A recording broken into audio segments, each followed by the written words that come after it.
हमारी धरती घूम रही है और उसके साथ जितनी भी चीजें हैं वो भी धरती के साथ ही घूम रही हैं। तो आखिर होगा क्या अगर धरती अचानक से घूमना बंद कर दे तो? सबसे पहले हम सभी का वेट पहले से ज्यादा हो जाएगा, पर ज्यादा हो जाना इतना भी इम्पोर्टेंस नहीं होगा, क्योंकि धरती का रोटेशन कितना ज्यादा अहम है वो धरती के घूमने के बंद होने के साथ ही हमें पता चलेगा। इनफैक्ट आज अगर हम इस दुनिया में जिंदा रह रहे हैं तो इसके पीछे धरती के रोटेशन का बहुत बड़ा हाथ है। धरती के इक्वेटर यानी मिड पोर्शन पर लगभग 465 मीटर की रफ्तार से घूम रही है, यानी 1000 माइल्स पर आवर। और जैसे ही आप अगर नॉर्थ या साउथ पोल की तरफ आगे बढ़ते हैं तो धरती का रोटेशन स्पीड भी धीरे धीरे कम होने लगेगा। अगर धरती का रोटेशन एकदम से बंद हुआ तो वही होगा जो 100 किलोमीटर पर आवर की रफ्तार से चलने वाली कार अचानक से रुक जाने से होता है, मतलब भयानक एक्सीडेंट। अब सब अपनी जिंदगी में कभी ना कभी इस चीज को महसूस कर चुके हैं कि जैसे कोई तेज रफ्तार बस अचानक से रुक जाती है तो हम सब सामने की ओर आगे बढ़ जाते हैं। तो सिमिलरली धरती में मौजूद चीजों के साथ भी ऐसा ही होगा, लेकिन जैसा हम सोचते हैं शायद इससे भी भयानक इसका नतीजा होगा। तो रोटेशन बंद होते ही नॉर्थ और साउथ पोल को छोड़कर जितनी भी चीजें हैं वो इस डायरेक्शन की तरफ 1000 माइल पर आवर से आगे बढ़ेंगी, चाहे वो इंसान हो, जानवर हो या सिटी की कोई बड़ी बिल्डिंग हो, ये मैटर नहीं करेगा। और ये स्पीड इतनी ज्यादा होगी कि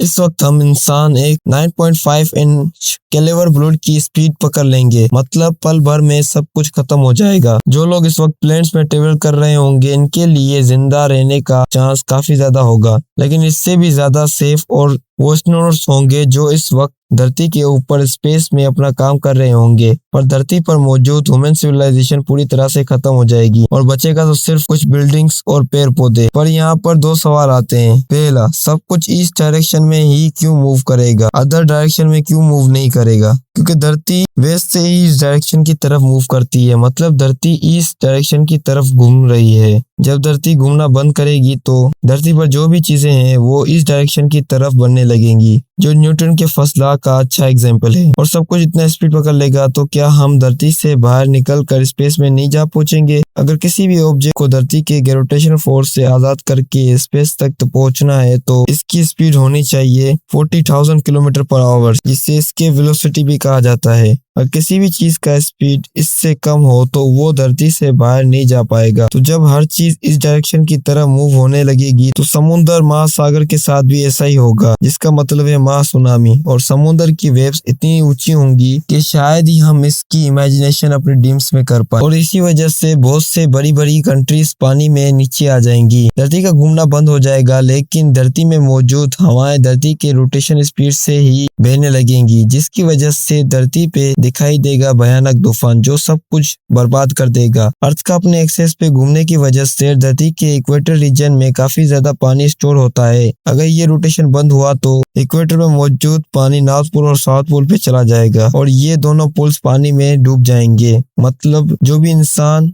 धरती के इन दोनों पोल्स पे सेफ था अब वो पानी के नीचे आ जाएंगे। आपको पता है कि जिस तरह धरती अपने एक्सेस पे रोटेट करती है इसी तरह अर्थ का इनर कोर भी रोटेट करता है, लेकिन काफी ज्यादा स्पीड से। तो अगर धरती का आउटर कोर सरफेस रोटेट करना बंद कर देता है तो इसका ये मतलब नहीं है कि इसका इनर कोर भी रोटेट करना बंद कर दे। तो अब अर्थ के आउटर और इनर दोनों जगहों पर काफी ज्यादा रोटेशन स्पीड का गैप होगा। अब इसका सीधा असर अर्थ के टेक्टोनिक प्लेट्स पर पड़ेगा, जिसकी वजह से दुनिया की हर जगह पर सुपर वोल्केनो इरप्शन होगा। अर्थ घूमती है, इसी वजह से दिन और रात दिखने को मिलते हैं। मगर अब क्योंकि अर्थ नहीं घूम रही है तो इस वजह से हमें 6 महीने की रात और 6 महीने का दिन देखने को मिलेगा। इसका मतलब है कि एक तरफ होगी बहुत ज्यादा गर्मी और दूसरी तरफ बहुत ज्यादा ठंडी होगी। तो सोचिए ऐसे माहौल में जिंदा रह पाना हम जैसे इंसानों के लिए कितना ज्यादा मुश्किल होता। लेकिन फिर भी इन दोनों रीजनों की बाउंड्री लाइन इंसान के रहने के काबिल हो सकती है। धरती का जो रीजन सन की तरफ होगा वो गर्मी की वजह से नदियों झीलों का पानी वेपर्स में कन्वर्ट होने लगेगा, जिसकी वजह से ज्यादा बारिशें इसी रीजन में होने लगेंगी। धीरे धीरे अर्थ के इस जगह की हालत बिना जैसी होने लगेगी और दूसरी ओर अर्थ का अपोजिट साइड सन के एब्सेंस पे बहुत ही ज्यादा ठंडा होने लगेगा।